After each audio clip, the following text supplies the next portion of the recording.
Retrouvez Smart Bourse avec eToro, leader mondial des plateformes de trading social.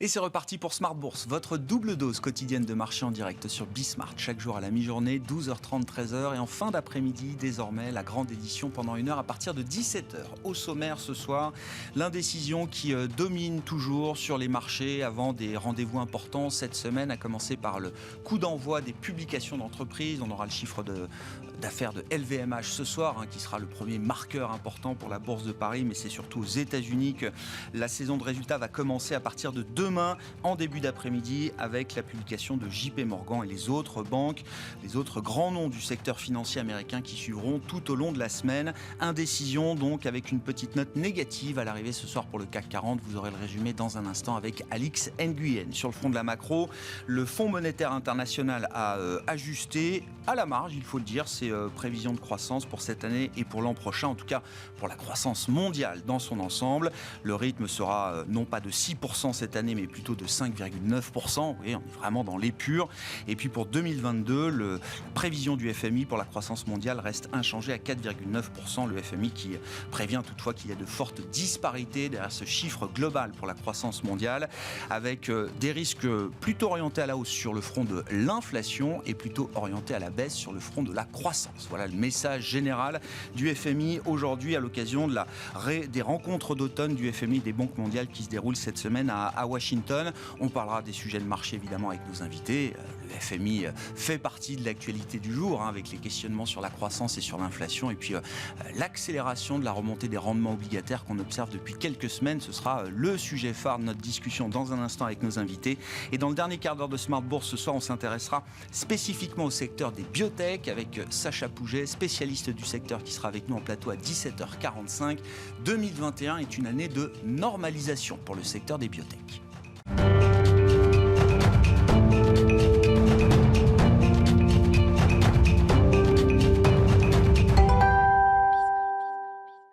Les marchés qui restent plutôt bien canalisés en attendant les résultats d'entreprise, les infos clés du jour en fin de journée à Paris, c'est avec Alix Nguyen. Le CAC limite ses pertes après avoir cédé plus d'1% ce matin, stimulé par les contrats à terme sur indices américains.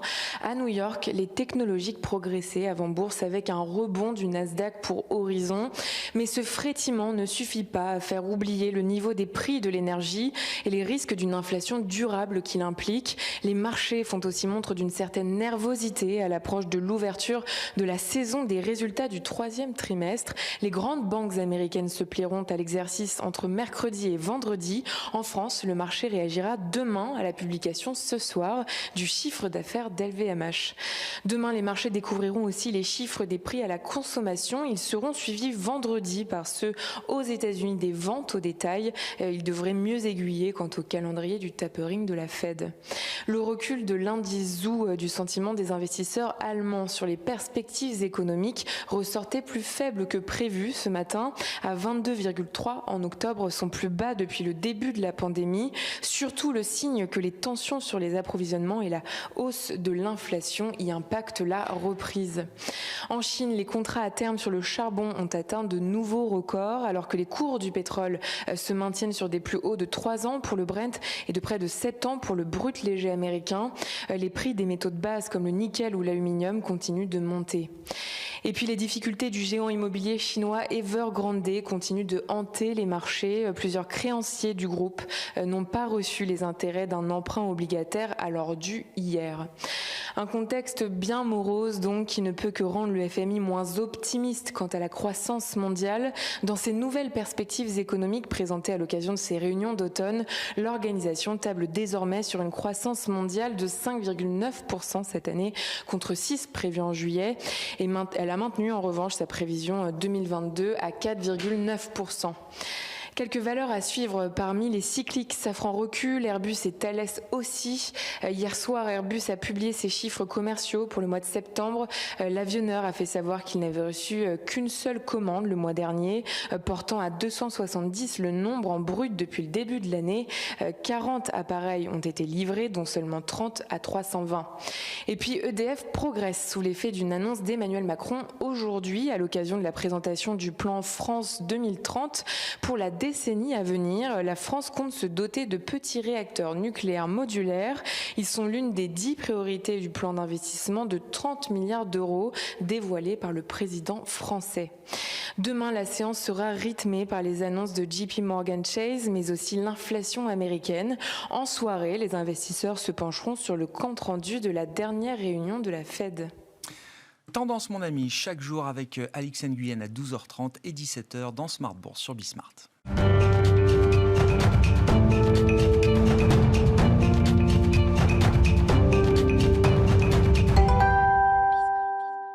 Trois invités avec nous chaque soir pour décrypter les mouvements de la planète marché. Sébastien Paris-Horvitz est avec nous ce soir, stratégiste de la Banque Postale Asset Management. Bonsoir Sébastien. Bonsoir. Merci d'être là. François Collet nous accompagne également, gérant obligataire chez DNCA Investments. Bonsoir François. Bonsoir. Et puis Franck Dixmy avec nous également. Bonsoir Franck, ravi de vous retrouver. Vous êtes directeur des gestions obligataires d'Allianz Global Investors. Parlons des taux pour commencer. C'est l'histoire de la rentrée d'une certaine manière. On a marqué des points bas sur les taux au cœur de l'été et puis on a vu un mouvement de remontée assez généralisée des rendements obligataires qui semble s'accélérer depuis quelques semaines aux États-Unis, en Europe, un peu partout dans le monde. Voilà, dans cette nouvelle séquence de remontée des rendements obligataires, qu'est-ce qu'il faut comprendre, Franck? Quels sont les derniers développements que le marché est en train d'intégrer sur le plan des marchés de taux? Vous l'avez dit en introduction, on est dans une période où il y a un certain nombre d'incertitudes, alors même qu'on vient d'une période où on avait beaucoup de certitudes. Il y a un an, on avait un policy mix extrêmement agressif, politique budgétaire, politique monétaire. On ne se posait pas de questions, on savait exactement où on allait. Et on est dans cette période de transition avec une reprise très forte, de rattrapage, mais pas que. Et dans ces périodes de transition se pose la question du débranchage de tous les plans, en fait, que ce soit les aides budgétaires ciblées, et la politique monétaire. Donc la question se pose sur la politique monétaire, et surtout aux États-Unis. On pourra parler de la zone euro, on n'est pas du tout dans ce contexte-là, parce que les États-Unis sont en avance en termes de cycle. Et la Fed, dans toute sa communication, a clairement télégraphié au marché, effectivement, qu'elle allait reprendre très très progressivement ce qu'elle avait pu donner en termes de liquidité. Et cette période de transition sur la politique monétaire, et un moindre relais aussi sur les politiques budgétaires, s'accompagne d'une période d'incertitude macroéconomique où le FMI le souligne. On a pas mal de divergences en termes de croissance globale et on a des surprises à la hausse sur l'inflation. Alors ça, c'est très intéressant. C'est surprise à la hausse sur l'inflation, mais c'est très intéressant de voir d'où elles viennent, en fait. Il y a la Fed de Cleveland qui a publié une étude assez intéressante où on voit que les 2 tiers, en fait, de l'inflation sous-jacente viennent des secteurs Covid. Et finalement, c'est assez rassurant. C'est assez rassurant parce que ça confirme l'intuition qui est de dire qu'on observe tellement de disruptions finalement dans la chaîne de production qu'on a une inflation en fait qui vient de ces goulets d'étranglement sur l'offre et pas de la demande. Parce qu'il y a d'un côté il y a la bonne inflation, c'est plutôt drivé par la demande, et de l'autre la mauvaise inflation qui vient du côté de toute cette perturbation sur l'offre. Et la question que se posent les marchés, c'est comment vont réagir les banques centrales. Et je dirais que la Fed les aide pas trop. Parce que le discours récent qu'on a eu de la part de la Fed vient en contradiction avec ce qu'elle avait annoncé pendant pratiquement un an, que son focus essentiel, c'était surtout l'emploi, pas tellement la stabilité des prix. Et là, on sent que finalement, la stabilité des prix, donc ces problèmes d'inflation là, qui surprennent à la hausse, redeviennent le critère numéro 1 pour la Fed. Et donc, ce qu'on voit aujourd'hui dans les marchés, c'est un recalibrage des anticipations de hausse de taux et un recalibrage des taux sur des niveaux un petit peu plus hauts par rapport à ce qu'on pouvait anticiper. Si le changement de discours de la Fed, ou l'évolution du narratif de la Fed, comment il faut le comprendre, Franck? Parce que vous le dites vous-même, sur la base d'études de la Fed de Cleveland, les 2 tiers de l'inflation sous-jacente aux États-Unis sont liés à des problèmes d'offres, toujours liés à la pandémie et au Covid. Est-ce qu'il y a un risque quand même que les problèmes d'offres, que l'inflation liée aux problèmes d'offres se transforme demain en une inflation plus liée à la demande, donc avec un effet de second tour sur les salaires? Est-ce que c'est pour ça que la Fed est en train de changer de discours entre les lignes? Est-ce que c'est ce qu'il faut comprendre? Est-ce que c'est ça le risque principal aujourd'hui? Ou est-ce que c'est simplement que le rattrapage de l'inflation manquante des dernières années a été effectué et que, comme vous le disiez, il faut maintenant arriver à normaliser dans une certaine mesure la politique? Je crois que la Fed, en fait, a été sans doute un petit peu loin dans l'espèce d'effort de transparence, de visibilité qu'elle voulait fournir au marché, avec une séquence qui est tapering, puis après la fin du tapering, hausse des taux, etc. Et aussi avec ce nouveau cadre de politique monétaire, qui est de dire, on se met behind the curve, on va réagir par rapport à l'inflation. On peut admettre une inflation plus forte, c'est bien compenser une inflation plus faible qu'auparavant. Mais garder cette position behind the curve, alors même qu'on a des surprises à la hausse sur l'inflation, c'est quand même une position extrêmement difficile. Donc là, elle recalibre son discours. Je crois qu'il va falloir qu'elle change aussi cette communication sur cette séquence. Parce que dans un contexte d'inflation à la hausse, et je crois que tout le monde admet qu'elle est temporaire, mais le problème c'est le temporaire, combien de temps ça dure? Combien de temps ça dure? Donc le FMI d'ailleurs est assez rassurant, puisqu'il nous dit que mi-2022 on retourne pour les pays développés en tout cas, c'est 2%. Pour les économies développées. Mais néanmoins, il y a des primes de risque qui se forment dans les marchés sur l'inflation. On voit que les indexés inflation progressent quand même avec des break-even qui ont pris 20 BP de hausse sur la dernière semaine. Donc il y a quand même cette inquiétude dans le marché. Enfin, cette inquiétude. Disons que les marchés reforment des primes de risque inflation qui n'existaient pas. On ne peut pas parler d'inquiétude parce qu'il n'y a pas non plus de dérapage. Ça reste bien contrôlé. Mais en fait, c'est une ligne de crête. C'est une ligne de crête pour la Fed. C'est un exercice extrêmement difficile. Pour l'instant, elle a fait un boulot assez remarquable, puisqu'elle a communiqué au marché ses intentions sans qu'il y ait de drame sur les marchés. Les marchés equity sont toujours pratiquement au plus haut. Et les taux, sont un petit peu plus hauts, mais enfin, ils sont quand même inférieurs au niveau qui prévalait il y a encore quelques mois. Donc pour l'instant, c'est un sans faute, mais c'est une ligne de crête. Il faut que le discours de la Fed soit un peu plus équilibré, un peu plus symétrique autour justement du sujet de l'inflation aujourd'hui. Oui, et puis le risque, c'est le risque d'erreur de politique monétaire. Justement, moi ça m'intéresse, si on prolonge la discussion avec vous, François, bien sûr, vos commentaires à l'un et à l'autre, et puis allons un peu dans le détail du pricing de marché. Restons sur la Fed, évidemment, qui est plus avancée que les autres. Qu'est-ce que le marché attend en termes de normalisation de la politique de taux, notamment aux États-Unis, sachant, comme l'a rappelé Franck, que Jérôme Powell, à la tête de la Fed, a toujours tenu à dissocier le tapering, l'extinction de la politique quantitative, de la normalisation des taux futurs.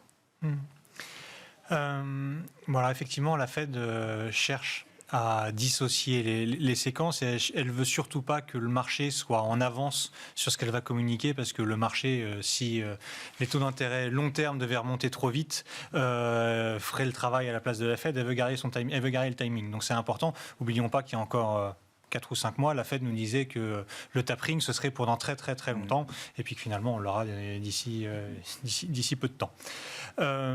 Donc ça c'est la première chose. Ensuite, qu'est-ce que nous price le marché aujourd'hui? Une première hausse de taux au cours du deuxième semestre de l'année prochaine.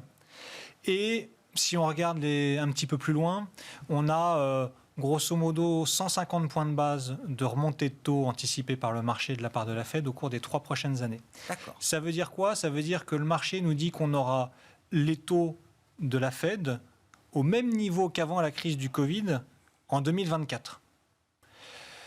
Alors, c'est possible, mais il faut se rendre compte que les incertitudes ont beaucoup monté sur la croissance, mais aussi également sur l'inflation.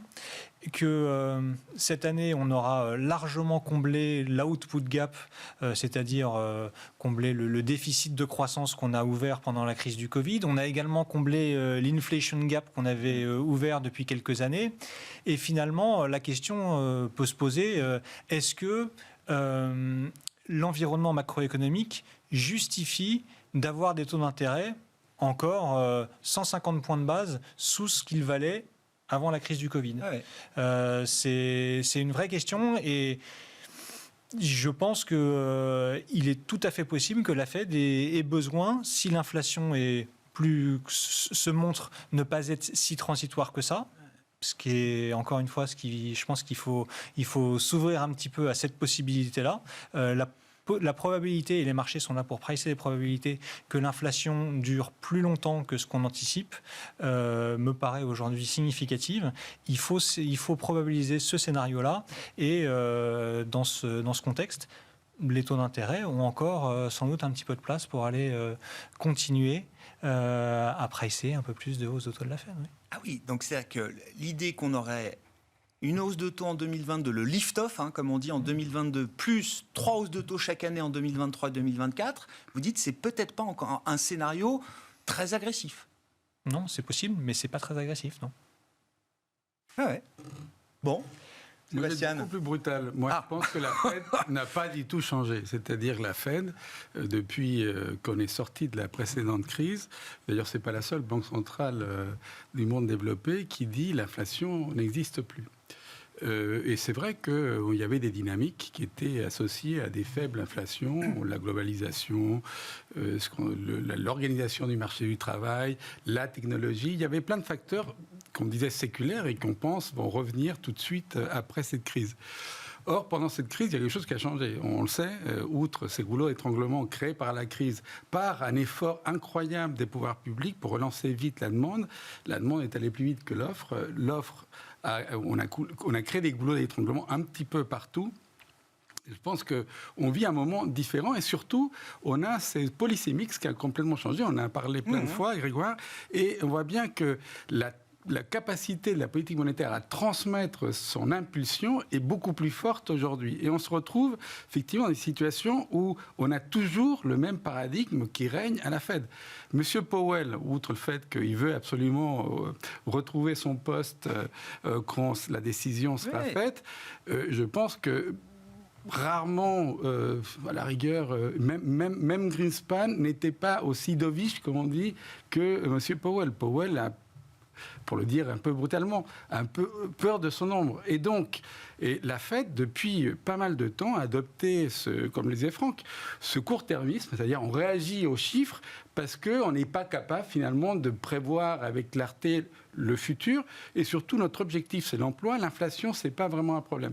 Et tout à coup, le monde commence à glisser sous les pieds. Il faut changer de rhétorique. Et ce qui est intéressant dans le rapport du FMI, alors je l'ai lu en diagonale. Oui, c'est sorti cet après-midi. Voilà. Et j'ai retenu un truc, parce que, encore une fois, il faut le voir comment tout le monde est en train de changer. Le FMI nous disait il y a peu de temps, même sur le rapport précédent, le policy mix aujourd'hui est parfait. Ouais. Et la politique monétaire doit accompagner ça. Il ne faut rien faire. Il ne faut pas se précipiter. Tout ça est transitoire sur l'inflation. Dans le rapport, il y a écrit maintenant, attention, en fait, oui, ça peut être transitoire, mais le transitoire qui dure peut-être va exiger que les politiques monétaires s'adaptent, voire si ces tensions durent, les anticipations peuvent bouger, et là, il va falloir aller beaucoup plus vite, et il ne faut pas avoir peur de le faire, et c'est la phrase la plus importante qu'ils mettent, pas avoir peur de le faire, même si l'emploi n'a pas retrouvé les niveaux, les objectifs qu'on a. Donc c'est une sorte de phrase pour la Fed. Attention, vous risquez, ce que disait Franck, l'erreur de politique monétaire, d'aller plus vite. Et de fait, cette incertitude qu'on voit dans les marchés, on le trouve dans ce calcul compliqué qu'on essaye de faire souvent sur les courbes de taux pour extraire qu'est-ce qui est vraiment la prime de terme. Comment le marché se rémunère sur ce qu'on ne sait pas de l'avenir. L'incertitude de long terme. Et vous le savez, on était revenu à des territoires négatifs, c'est-à-dire qu'on était certains, la Fed nous disait, moi je ne bouge pas les taux d'ici. La Fed avait tué l'incertitude. Et ça y est, on est revenu en niveau positif, c'est un des facteurs qui explique la hausse des taux réels. En fait, le taux réel, quand on exclut ça, il est resté à moins 1 à peu près aux États-Unis, et c'est ça qui explique la hausse. Donc, il y a de l'incertitude. Où on va aller, je pense qu'aujourd'hui, personne n'est capable. C'est-à-dire, si vous savez quand on va résoudre le problème de la crise énergétique partout dans le monde, je pense que personne le sait. Il y a plein de raisons structurelles derrière. Et comme Franck le disait sur l'histoire de l'étude de Cleveland, il y a plein d'études qui partent des prix, de la dynamique des prix. Il y en a plein. Il y a eu un truc hier, je crois que c'était la Banque de France qui sortait une étude. Tout le monde sort des dynamiques à l'intérieur des prix. Et donc on exclut ceux qui est lié au Covid, etc. Il n'empêche qu'on le sait bien que les indexations, elles peuvent arriver assez rapidement. Donc, sur les salaires non, quand on dit indexation, oui. Mais sur les indexations, d'autres prix. Moi, je produis, je sais pas, je transporte des pizzas et tout à coup, je dois acheter une nouvelle camionnette, elle me coûte 20% plus cher. Est-ce que les pizzas, je les vends plus cher ou je les vends moins cher? Donc, des choses aussi triviales que cela. Et donc, quand c'est temporaire, ça va. Donc déjà, un effet niveau, on a des niveaux de prix plus élevés. Et donc, je reviens à la chute pour parler de choses. Ouais. Donc, les taux, moi, je pense qu'ils vont continuer à pousser plus haut parce que l'incertitude va continuer à monter là-dessus. Et la chute est finalement sur la croissance. Et c'est l'autre sujet sur le FMI. Le FMI est super relax sur la croissance. Je pense que déjà, aux États-Unis, le troisième trimestre va être mauvais. Alors, ce n'est pas forcément que l'inflation. Et le quatrième va être moins bon. Il n'y a pas feu au lac, mais il n'empêche que la croissance, le truc qu'on s'attendait, que l'inflation rogne un peu cette... Et on arrive à ce moment-là, ça y est. Il y a un phénomène d'autorégulation, entre guillemets, par les prix. L'inflation commence à détruire un peu de demande finale et de croissance. Ça va détruire, à moins qu'on ait justement la spirale salariale. De fait, le dernier chiffre des salaires aux États-Unis, mais qui est biaisé parce qu'il y a des facteurs sectoriels, le rapport de vendredi montrait qu'on a une hausse assez importante qui est proche de l'inflation. Oui, mais choc de productivité, tous les économistes nous expliquent ça. Le coût de l'emploi n'a pas forcément augmenté parce que la productivité a beaucoup monté. C'est possible, on va voir, on aura le chiffre dans peu de temps sur le deuxième trimestre, parce qu'on ne l'a pas, et surtout on a besoin du troisième. On a besoin de plus d'informations. En fait, non, le deuxième, on a le troisième qui nous manque, et on a besoin de cette information. Mais je pense qu'il y a des tensions au niveau des salaires. On voit les gens qui sortent du marché du travail pour retrouver un autre boulot, et donc on peut avoir une croissance qui est affaiblie par cet effet-là. Ouais, Franck. Je crois qu'il y a un point qui serait absolument désastreux pour les marchés, ce serait que la Fed, enfin que les investisseurs aient le sentiment que la Fed perde la main. Bien sûr. Perdre sa crédibilité. Aujourd'hui, ce n'est pas le cas. On le mentionnait, quand on regarde les dots, les anticipations de marché se sont parfaitement calées sur les dots. Quand on regarde les anticipations des 3 mois euro-dollar, décembre 2023-2024, ça match parfaitement. Donc effectivement, on a 150 BP pricés. Quand vous regardez les taux longs, ils sont plutôt pas mal positionnés parce que le 5 ans dans 5 ans américain, il est à 2,30. 2,30, c'est très très proche du taux long terme d'équilibre de 2,5 sur lequel communique la Fed. Et puis, je pense qu'il faut garder en tête le fait que la Fed veut recréer un cycle financier. C'est extrêmement important parce que pour les banques centrales, comment se sortir de ce truc ? Là, on a créé un machin de soutien monétaire absolument gigantesque. Et l'enjeu, c'est avec une politique budgétaire peut-être un peu plus en soutien du côté américain, que la Fed reprenne un peu ce qu'elle a donné pour se redonner une marge de manœuvre et pour pouvoir vraiment avoir une action sur le cycle économique sur un horizon 3-4 ans.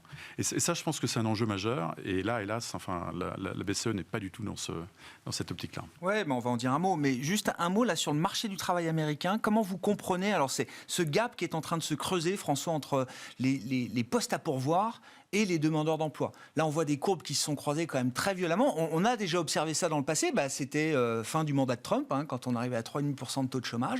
Là, alors le chiffre a été un peu corrigé, mais on est à entre 10 et 11 millions de postes à pourvoir aujourd'hui aux États-Unis, et on est à 7-8 millions peut-être de demandeurs d'emploi. Est-ce qu'il y a encore une contrainte forte sur l'offre de travail aujourd'hui aux États-Unis, je sais pas, pour des questions sanitaires ou autres, ou est-ce que là on arrive dans le dur avec un marché du travail, un besoin en compétences qui a structurellement changé et qui fait qu'il y a une inadéquation entre l'offre et la demande là. Il y a encore des contraintes qui pèsent sur l'offre de travail. Donc, on devrait voir un certain nombre de travailleurs revenir sur le marché du travail aux États-Unis, que ce soit pour des contraintes sanitaires, que ce soit suite aux ouragans qui ont eu lieu au début du mois de septembre, qui ont eu un impact sur les chiffres de l'emploi. Néanmoins, pour moi, le message, c'est que l'économie américaine est déjà pas si loin que ça de la surchauffe, de la surchauffe. De son plein régime, puisque aujourd'hui, on a une inadéquation entre l'offre et la demande. On a répondu à cette crise en dopant considérablement la demande. Et c'est ce qu'on voit dans le policy mixte. La grosse différence par rapport aux réponses précédentes, c'est qu'on a beaucoup plus de soutien budgétaire. L'État-providence est là. Dès qu'il y a c'est devenu un assureur en dernier ressort. Dès qu'il y a un problème maintenant, on a dans un secteur d'activité, on a des difficultés d'approvisionnement sur la chaîne de production. On fait des demandes de chômage partiel pendant quelques semaines qui sont accordées. On a une augmentation des prix du gaz. La facture, ce sera pour l'État. Dès qu'il y a le moindre souci qui vient pour un type d'agent économique, l'État vient payer la facture. Et donc, ce qui fait que la demande ne peut pas baisser. Et donc, on a une demande qui tourne à plein régime, avec, à côté de ça, effectivement, pas mal de disruptions sur la chaîne de production, qui, à mon sens, sont vouées à rester. Et ce déséquilibre entre offre et demande, il y a un moment, il faut peut-être réussir à accepter que la demande s'ajuste aussi un petit peu par rapport à l'offre. Et vu qu'elle est dopée en permanence, c'est ça qui fait qu'on a cette tension sur les prix qu'on nous disait transitoire pour quelques mois, semaines au printemps dernier, et puis un petit peu plus longtemps pendant cet été, et qui aujourd'hui, on peut imaginer qu'on aura 12, 18 mois, et peut-être plus, parce qu'entre 12 et 18 mois d'inflation largement au-dessus des objectifs des banques centrales, je pense notamment aux États-Unis, mais c'est le cas au Royaume-Uni dans une moindre mesure chez nous. Les discussions salariales commencent à se mettre en place. On a cette habitude qui était avant, un commerçant avait un peu honte et devait se justifier quand il devait monter ses prix. Aujourd'hui, on n'a plus besoin de se justifier pour monter ses prix.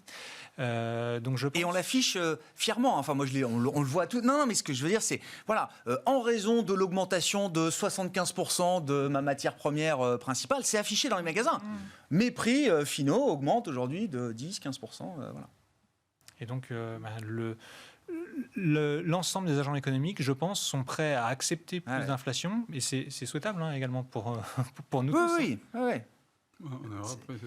Un point clé qu'a souligné une économiste qui est venue la semaine dernière, allemande, et qui suit évidemment très près ce qui se passe entre les syndicats, les négociations annuelles en Allemagne.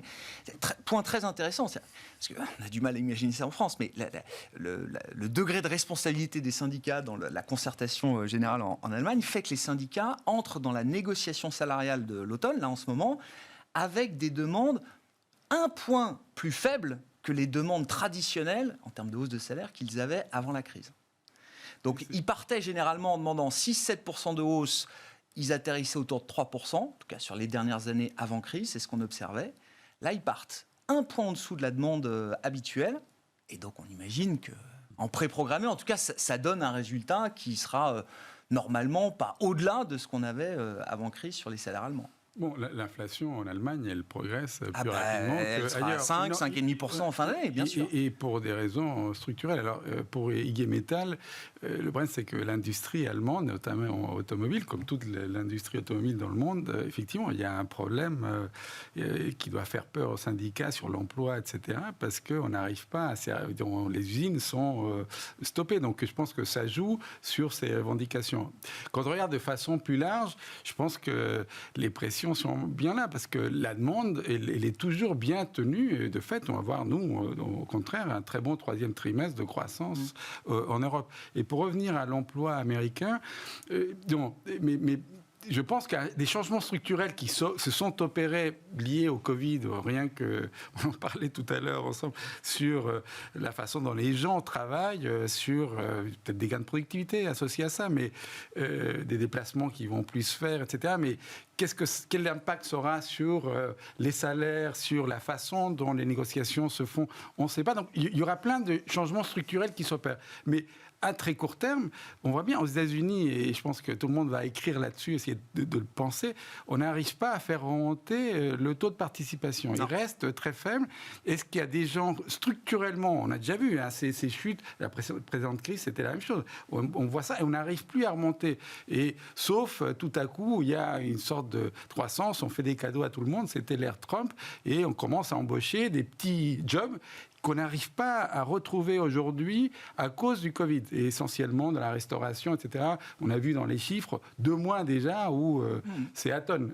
Ça va revenir, je pense que ça va revenir. Mais il y a des changements structurels qu'on a du mal à saisir, et je pense que c'est encore des pressions supplémentaires, et qu'il y a quelque chose on pensait que le monde de demain allait revenir facilement. On voit bien que ça va être plus compliqué. Il y a ce changement sur le marché de l'emploi, et l'autre, je pense que l'énergie, on est en train de réaliser que aller vers la transition énergétique, ça va être super compliqué et qu'on est super mal préparé. C'est trivial. Même les Chinois, regardez ce qui se passe. Et nous, c'est un cas d'école. C'est-à-dire qu'on pensait qu'on avait le bon mix. Pour... quel que soit le choc, on était bon pour manipuler, ou en tous les cas piloter notre mix énergétique, et on voit que ce n'est pas le cas. Et donc, c'est un peu lié au Covid peut-être, mais il n'empêche que non, on a un problème. Les experts expliquent structurellement quand même que les prix de l'électricité ne peuvent que monter sur les prochaines années. Oui, mais le problème, c'est que c'est pas en vase clos, quoi. Il y a les autres, vos commerçants, ils vont te dire, compte tenu des prix de l'électricité, je monte mes prix. Hein.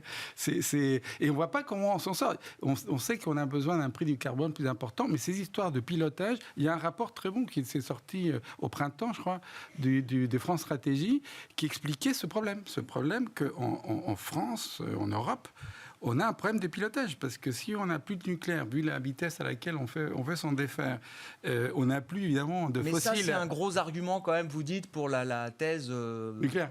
Non, mais la thèse inflationniste, vous voulez qu'on reste sur l'inflation, qu'on ne fasse pas le débat sur l'énergie, parce qu'on n'aura pas le temps, mais c'est un gros argument nouveau, d'une certaine manière, qui nous saute à la figure là, aujourd'hui. Dans quelle mesure la situation en Europe est différente de la situation américaine, sur le plan de l'inflation, du pricing aussi, peut-être des marchés? Aux dernières nouvelles, moi, j'avais un marché qui me disait 20-30 points de base de hausse de taux de la BCE fin 2023. Oui, enfin, je trouve ça... Est-ce qu'il y a un état du monde possible pour qu'on en arrive là Non, en fait. Non, d'accord. Non, ben voilà, déjà, c'est une réponse claire. Je pense que François Collet n'est pas tout à fait d'accord. Pas possible. En termes d'inflation, tout est possible, oui, mais bon, on est dans probable. un rapport de 1 à 2. Hein. On est dans un rapport de 1 à 2. Et en termes de soutien monétaire, il ne faut pas oublier que la BCE a amassé à peu près 8,5 trillions d'euros à son bilan. Donc c'est 78% du PIB de la zone euro, pendant que la Fed en a amassé à peu près 35%. Là aussi, on est dans un rapport de 1 à 2. Et donc la BCE s'est tellement engagée. Elle a aussi une mission qui va au-delà de la stabilité des prix, c'est l'intégrité de la zone euro. Enfin, je pense qu'on a tous compris. Et que compte tenu des divergences macroéconomiques qui ont été renforcées pendant cette crise Covid, il est évident que la gestion des spreads et des niveaux de refinancement pour la BCE est un objectif en soi. Alors, on met ça sous le terme stabilité financière. Conditions financières. Oui, c'est ça. Stabilité financière. Stabilité financière. Ça, c'est génial parce que ça justifie tout, finalement. Et on ne voit pas du tout la Banque Centrale Européenne sortir de ces programmes massifs d'achat de titres. Le marché y croit sur les spreads, là, périphériques. Il y a eu des débuts de tension, rien du tout. Remarquablement stables. Okay. Ils sont remarquablement. D'accord. Oui, tout à fait. Donc, elle est crédible aujourd'hui, là. Je crois qu'on a tous compris que la BCE était là pour très très très longtemps. Et alors pourquoi le marché se met à pricer des hausses de taux en 2023 ? Je sais que c'est loin, mais bon, ça nous dit parce qu'il y a quelque chose. D'accord. Et je pense aussi qu'on a compris que la Fed et la BCE partagent la même direction, dans le sens du voyage, mais à des rythmes différents. D'accord. Voilà. Donc il y a des nuances. Sur le pricing en zone euro, François ? Non, je suis d'accord avec ce que dit Franck. Mais la BCE s'est quand même lié les mains en changeant sa forward guidance il y a peu de temps et en liant les premières hausses de taux au niveau d'inflation constaté et au niveau de ses prévisions d'inflation. Ces prévisions d'inflation, elles dépendent de quoi ? Du niveau d'inflation, du niveau de croissance également. Elles surveillent l'évolution des salaires. Ce que je veux dire, c'est que très difficile de savoir où sera l'inflation. D'ici 1 an, on sera sans doute pas très loin des 2%. Mais si on a un niveau de croissance qui continue à être fort, si on a des négociations salariales ou des salaires qui commencent à monter, il n'est pas impossible que cette inflation proche des 2%, elle soit inscrite un petit peu plus loin dans les anticipations de la BCE. Bien sûr que la BCE, et je suis tout à fait d'accord, que la stabilité, l'intégrité de la zone euro, c'est sans doute son objectif numéro 1, parce que sinon il n'y a plus de BCE et ils veulent quand même continuer à exister demain. Néanmoins, je pense que la politique de taux négatif pose des problèmes. Suivre un petit peu ce qu'a fait la Banque de Suède, c'est-à-dire de sortir de cette politique de taux négatif pour pouvoir revenir, pas enclencher un cycle de hausse des taux, mais ne serait-ce que revenir à zéro, je pense qu'il y a une bonne partie des membres de la BCE une option possible. qui seraient très heureux de voir cela. Et oui, je pense que c'est une option qui est possible qu'au cours de l'année 2023, on commence à voir. Possible, c'est pas probable. Non, bien sûr. Oui. C'est possible. La distinction. Et je pense que oui, on peut voir effectivement la BCE commencer à remonter les taux pour aller vers zéro. Oui, ils resteront bas. Oui, il faudra refinancer la dette des États à des niveaux plus faibles que les taux de croissance, et la croissance potentielle est sans doute très faible en zone euro. Mais on voit bien déjà la complexité en termes de communication que ça génère. Oui, je remonte mes taux, mais c'est pas un cycle de hausse de taux, mais en même temps, je continue à faire du QE. Enfin bon, ça va être compliqué. C'est pas plain and simple, quoi. Mais moi, je trouve que Sébastien. le plus extraordinaire, peut-être, qui est en train de se passer, qui s'est passé pendant cette crise, c'est que, comme le disait Franck, en fait, l'élément essentiel qui dirige la politique monétaire en Europe, c'est de corriger l'erreur qu'on a fait il y a 10 ans. Et on s'est plongé nous-mêmes dans un cycle déflationniste. Et là, on a l'impression qu'on sort. C'est-à-dire que moi, j'ai une statistique que j'aime bien, mais bon, il ne faut pas non plus être aussi optimiste. Je pense qu'on a encore des dynamiques déflationnistes qui sont bien ancrées en Europe. Il faut les casser. Est-ce que le policy mix, l'espoir qu'on a et qui a l'air de se réaliser, si on regarde le budget de la France, les États vont dépenser, on va sortir de cette période. Est-ce qu'on va sortir aussi vite, c'est-à-dire tout à coup les gens vont sortir de cette dynamique et dès 2023 se dire on sort, l'inflation va aller à 2%, ça serait génial. Je serais d'accord avec tous les deux. Ce serait une bonne nouvelle dans l'absolu. C'est trop tôt, mais ça peut arriver. Mais encore une fois, la différence avec les États-Unis est essentielle. C'est que nous, on s'est fait un mal incroyable sur 10 ans d'avoir une dynamique déflationniste. Et aujourd'hui, qu'on regarde, il suffit, prenez les chiffres même du FMI, les déficits publics, même si nous on fait quand même mieux que les États-Unis, nous on reste en déficit pendant longtemps. La crise précédente, alors qu'on était mort en termes de croissance, on avait des excédents partout. Donc, évidemment, avec l'Allemagne qui menait la danse. Mais je pense que c'est le changement le plus important qui, dans le monde développé, c'est un des changements les plus importants, parce qu'on est quand même un des plus gros consommateurs du monde. Et si jamais on sort, peut-être qu'il faudra monter les taux, et ça serait une bonne chose dans la machine, avoir des taux positifs même à zéro. On voit bien que c'est compliqué pour tout le monde, c'est compliqué. Puis on rappelle, il y a toujours ce quiproquo, mais sur le long terme, les stratégies des banques centrales visent à faire remonter les taux, justement, à commencer par ceux en zone euro. Par rapport au dollar, où le dollar est fort, je sais pas comment. Mais ça, c'est aussi une bonne nouvelle. Je voulais qu'on sorte un peu des marchés développés pour un petit point quand même sur la Chine et sur la dette émergente au sens large. François, déjà les dernières observations peut-être assez immédiates sur le crédit chinois, alors partant des sujets immobiliers bien sûr et des défauts, retards, non-paiements qui s'accumulent, Evergrande mais d'autres également. Chaque jour on a des petites nouvelles qui arrivent de Chine de ce point de vue-là. Stress important, maîtrisé sur le crédit chinois en lien avec l'immobilier, autour de l'immobilier. Qu'est-ce qu'on peut dire à ce stade ? Oui, stress important sur le marché obligataire du crédit en Chine. Le high yield caracole à 17% de rendement. Donc on a vu des explosions sur les rendements obligataires pour les émetteurs de moins bonne qualité en Chine. Ça pose également un problème de refinancement.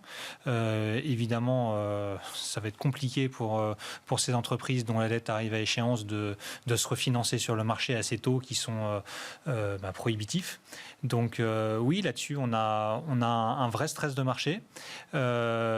Ces niveaux de taux risquent de d'enclencher de nouveaux défaux.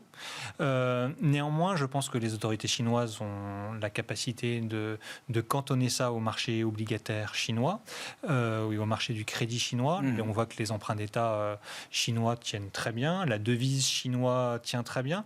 Attention quand même, depuis quelques jours, on a une tension sur le CDS 5 ans chinois. L'assurance contre le risque de défaut souverain chinois. Grosso modo, il y a 15 jours, le marché donnait 1,5% de probabilité que l'État chinois fasse défaut sur sa dette dans les 5 prochaines années. Aujourd'hui, on est à 3%. Alors, ça reste de la très bonne qualité, mais ça a doublé. Et il ne faudrait pas que cette contagion... Il ne faut pas que la signature chinoise soit attaquée à travers ce qui est en train de se passer. Clairement. Ouais, je pense que c'est vraiment là qu'on aura c'est la ligne rouge à pas franchir. Vraiment.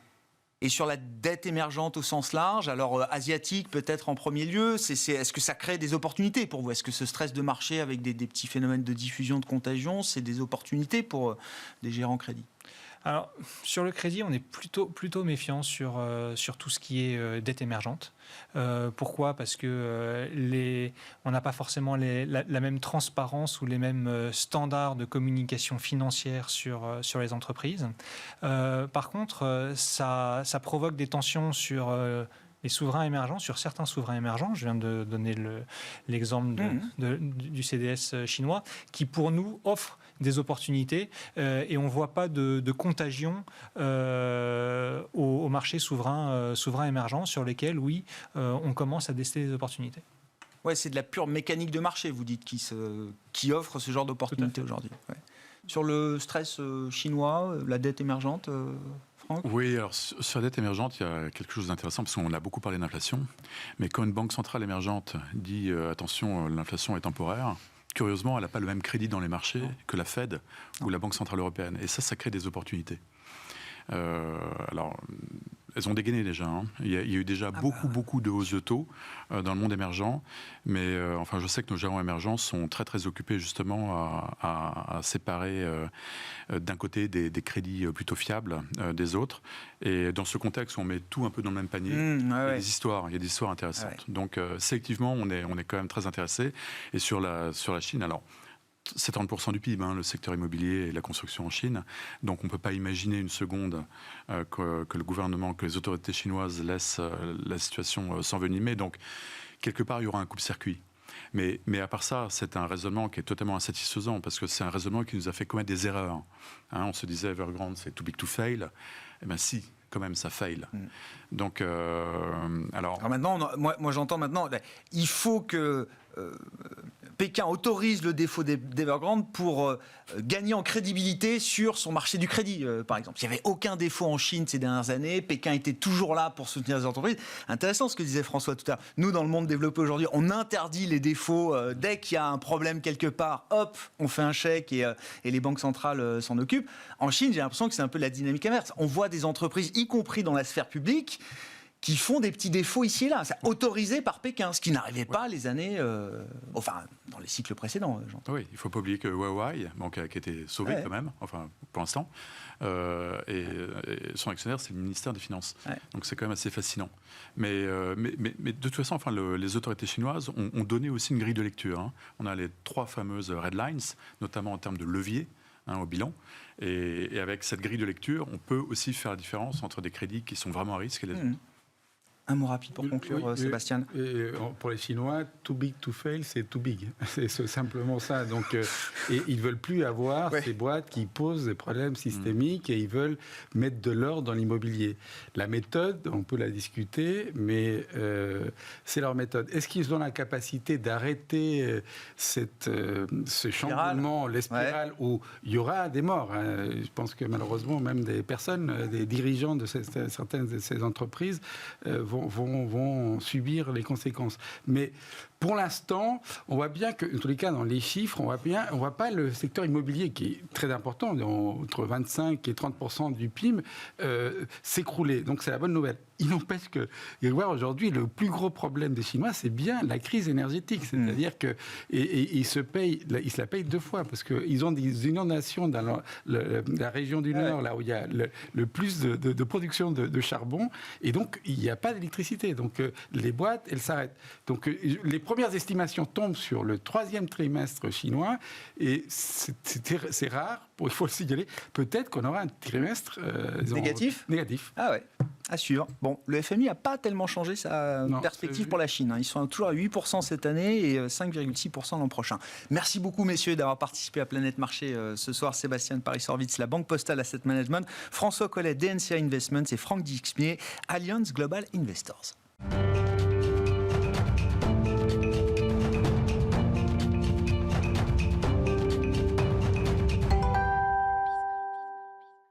Le quart d'heure thématique de Smart Bourse chaque soir, et c'est Sacha Pouget qui est avec nous ce soir pour parler de son secteur, le secteur des biotech. Bonsoir Sacha, merci beaucoup d'être là. Vous êtes directeur associé chez Calisté Biotech Advisors. Alors je le disais dans le sommaire de l'émission tout à l'heure, 2021 pour les biotech françaises notamment, c'est l'année de la normalisation. Je dévoile un peu la conclusion de votre discours, mais expliquez-nous pourquoi 2021 est une année de normalisation là, pour le secteur des biotech. Ce qu'on peut dire, c'est que déjà en 2020, le secteur va être très bien réagi. Lié à la pandémie, on avait progressé de 220% et même à un moment donné de 300%. Toutes les sociétés étaient vraiment recherchées par les investisseurs. Il y avait un engouement sur les sociétés qui étaient dans la découverte de diagnostics, de traitements et de vaccins. Et pour lesquels, donc c'était vraiment pour certaines, une entreprise, on va dire, opportunistique que de s'inscrire dans la recherche de solutions face à la pandémie, parce que d'une certaine manière, les hôpitaux ne pouvaient pas permettre des recrutements pour leurs essais cliniques en cours, donc il fallait un peu se réinventer d'une certaine manière. Et de ce point de vue-là, on a eu donc un très beau parcours boursier. Ensuite, les grandes interrogations pour 2021 étaient de savoir si ces sociétés-là allaient délivrer, parce que les espérances étaient très importantes au regard du parcours boursier. Parce que les opportunités Covid saisies de manière tout à fait pertinente par un certain nombre de ces entreprises, là, ce pivot vers le Covid, est-ce qu'il va apporter des résultats concrets dans les opérationnels ou dans la performance des entreprises? Exactement, c'était la grande question, puisque alors, on peut dire que finalement, et c'est ce que je disais sur votre plateau la dernière fois que je suis venu, l'année 2021 allait, quoi qu'il en soit, être vraiment l'année de vérité.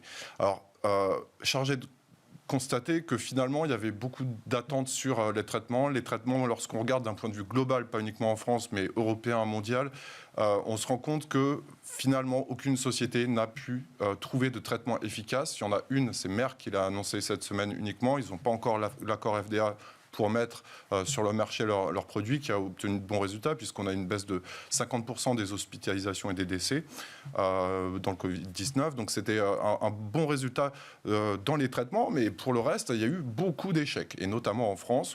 Lorsqu'on regarde maintenant avec les résultats qui ont été publiés sur les essais cliniques de leur programme de développement dans le Covid, on regarde que de nombreux échecs ont été constatés et que, au final, même sur la partie diagnostique, on a eu des problèmes de chaîne d'approvisionnement, on a eu des problèmes aussi de fabrication, de production.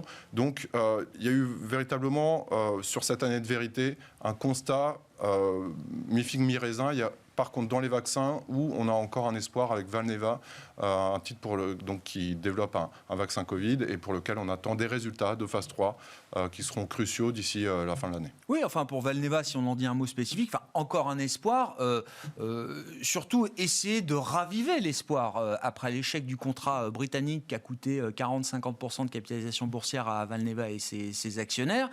Vous dites la partie n'est pas pliée. On aura l'efficacité finale du vaccin prochainement, mais on n'a toujours pas bien compris ce qui s'était passé avec ce contrat britannique. Est-ce qu'il y a un enjeu ? Enfin, est-ce que la pertinence commerciale d'un vaccin chez Valneva est une question qui se pose aujourd'hui d'une certaine manière ? Oui, tout à fait. Alors, la question est très bonne parce que on a vu les bons résultats commerciaux de deux sociétés, donc Pfizer et BioNTech, et de l'autre côté Moderna. qui ont vendu à la planète entière leur vaccin. Donc on est un peu en bout de course sur la partie vaccinale. Par contre, d'un point de vue stratégique européen, on va dire, il est de bon ton, je pense, que de penser à diversifier ces accords de production pour ne pas être en manque si jamais il y a de nouvelles vagues. C'est plus pour l'urgence Covid immédiate encore importante pour certains pays, mais c'est plus pour, vous dites, le coup d'après et la stratégie des États de diversification de leurs sources d'approvisionnement. Que le vaccin Valneva aurait une pertinence. Tout à fait. Et de ce point de vue-là, on peut avoir une dépendance stratégique et c'est très important aussi de ne pas que dépendre, entre guillemets, des Américains et donc constituer des filières qui puissent être capables de produire des vaccins. Donc j'espère, enfin le marché espère aussi que Valneva sera en capacité de remonter la pente suite à l'échec de ces négociations sur le contrat anglais. Il n'empêche qu'avec de bons résultats, ils pourront le vendre malgré tout en Europe s'ils ont l'accord de commercialisation. Bon, alors c'est intéressant parce que donc 2021, l'année de la normalisation pour les biotech, celles qui ont fait le pari ou joué le risque Covid dans leur stratégie, bon, en reviennent peut-être un petit peu aujourd'hui. Dans les grandes métriques que vous suivez, que ce soit en termes de levée de fonds, en termes de valorisation du secteur, les opérations de marché introduction en bourse, est-ce que là aussi on a un phénomène de normalisation, Sacha ? Alors effectivement, sur la normalisation, on constate, alors c'est surtout sur les levées de fonds. En 2021, on en est à 650 millions d'euros environ qui ont été levés sur les marchés par les biotech françaises. On en était à 950 environ à la même période de 2020, mais c'était une année exceptionnelle. Donc on a une baisse quand même de 30-35% par rapport à la même période de l'an passé. Mais lorsqu'on parle de normalisation et qu'on étudie la moyenne de ce qui a été levé entre 2015 et 2020 à la même période, on est vraiment pile poil sur une année classique finalement en termes de levée de fonds. Rythme de croisière. Mais par contre, et ça bonne nouvelle, on a vu aussi des opérations d'introduction en bourse qui sont reparties. Il faut savoir qu'en 2019 et en 2020, nous n'avions pas eu sur la bourse parisienne 2 sociétés biotech qui avaient été introduites en bourse. Là, on en a déjà 3 depuis le début de l'année. Une opération en cours qui est NHTRX dans l'oncologie. Donc ça redémarre et c'est plutôt, on va dire, toujours bien de voir un renouvellement de la cote et des sociétés donc, qui vont être amenées à consolider un petit peu le secteur. Il y avait eu 2 années blanches, enfin l'année Covid en termes d'IPO bien sûr, mais 2019 était déjà une année blanche en termes d'introduction en bourse biotech à Paris. Sur le news flow général, alors on sait que c'est très très important, ce sont les drivers, les catalyseurs importants boursièrement parlant pour les biotech. On a évoqué le cas Valneva, mais quand vous regardez quantitativement le news flow attendu, là, est-ce qu'on est sur quelque chose d'important? Est-ce qu'il y a beaucoup de résultats, de publications et qualitativement aussi? Est-ce qu'il y a des résultats très importants qui vont être attendus par le marché là? Alors on le sait, le secteur biotech réagit beaucoup aux annonces, alors que ce soit d'un point de vue programme clinique, avec des résultats qui sont publiés et qui peuvent amener, on va dire, des sauts de valeur. Il y a aussi l'aspect réglementaire et il y a aussi l'aspect financier. Par exemple, là, ce matin, une société qui s'appelle Abionix a annoncé des pourparlers pour éventuellement se rapprocher d'une autre société. Elle a pris 30%. Donc, lorsqu'on regarde un petit peu depuis le début de l'année, on a un tiers des annonces qui ont été vraiment réglementaires et un tiers des annonces significatives qui ont été sur les résultats cliniques. On a eu un été quand même assez animé, avec des sociétés, on parlait de Valneva à la sortie de l'été.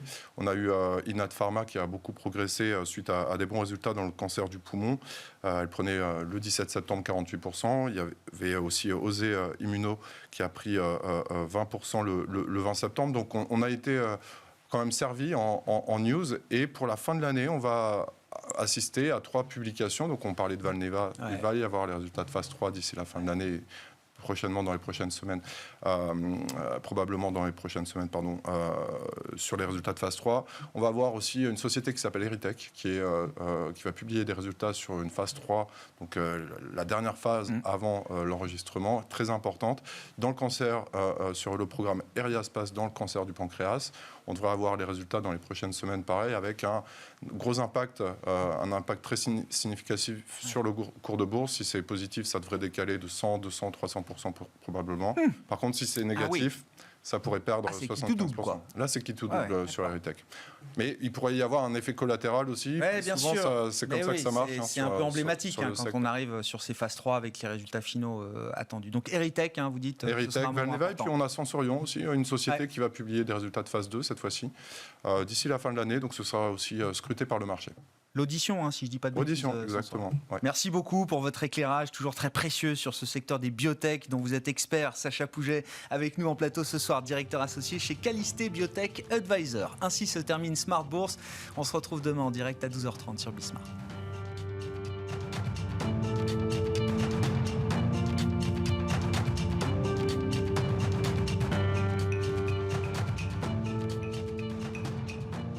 C'était Smart Bourse avec eToro, leader mondial des plateformes de trading social.